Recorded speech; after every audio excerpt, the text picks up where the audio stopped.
Good day, sir. Today, I'm going to discuss the famous painter in the Philippines, which is Fernando Amorsolo, or also known as the Grand Old Man of the Philippine art.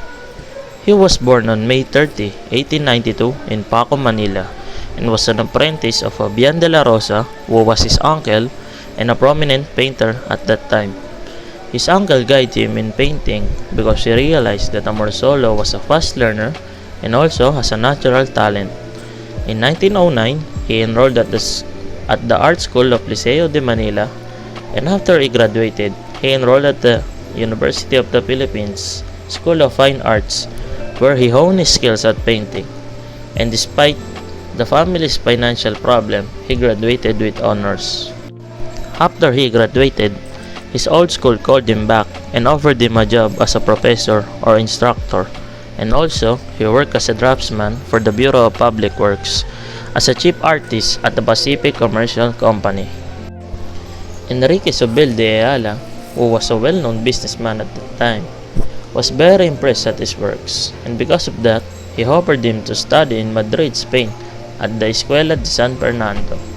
After he arrived, he was shocked because the admins of the school informed him that they will not be accepting him as a student but as a professor of the school. While he was at Spain, he was observing the works of different artists, and one artist stand out to him, and that was Velázquez, which he got his style from. Another major thing that happened to him in Spain was discovering the works of Joaquin Sorolla, whom he learned his signature lighting technique, which he is best known. After 7 months in Spain, he returned to Manila and established his own private studio. Unfortunately, he died in April 24, 1972, and 5 days after his death, he was honored as the first national artist in painting by our ex-president Ferdinand Marcos. Now, let's take a look at some of his famous paintings in the past.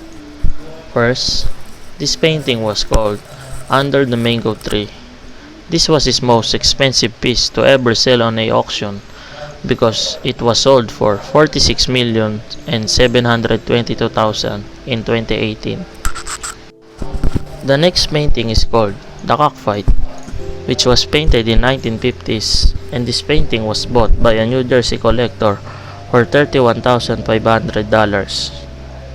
Amorsolo's Marketplace was auctioned at 1996, and it was sold for $174,000.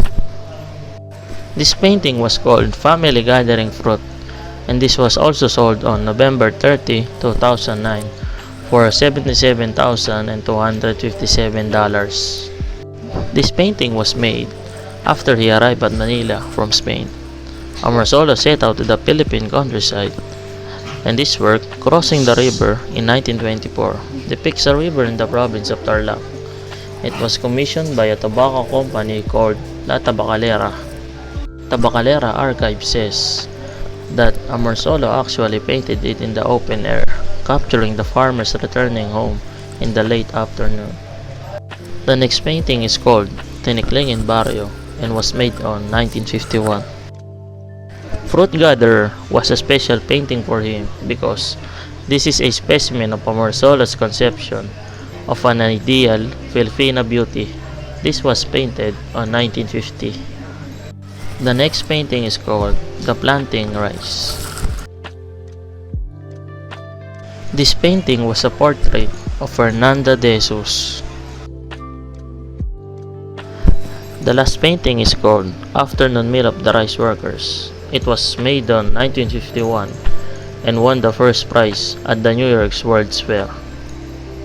All in all, I can say that his artwork for me was like a camera in the past, where he was capturing and showing our rich culture, breathtaking places in our homeland, especially the rural landscapes, and our identity as Filipinos. What really amazes me is that how he makes his art very lively. Whenever I look at it, I feel like I am seeing it in person,